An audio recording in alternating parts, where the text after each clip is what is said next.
আজকের গল্পের নাম রাতের শেষ ট্রেন। রাত তখন 11:30। ছোট্ট একটা রেল স্টেশন, চারদিকে ঘন কুয়াশা আর নিস্তব্ধতা, শুধু বাতাসে লোহার গন্ধ আর কোথাও দূরে কুকুরের হালকা ডাক। স্টেশন মাস্টার নিতাইবাবু একা বসে চা খাচ্ছিলেন।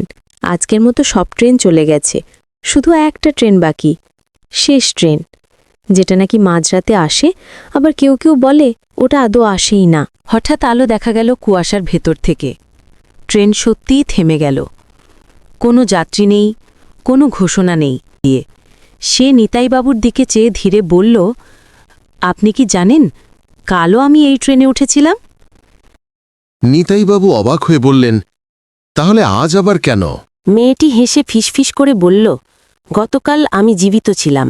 তারপর কুয়াশার ভেতরেই সে মিলিয়ে গেল, ট্রেনটাও অদৃশ্য হয়ে গেল, যেন কিছুই ঘটেনি। সকালে গ্রামের লোকেরা আসে, দেখে নিতাইবাবুর চায়ের কাপ পড়ে আছে।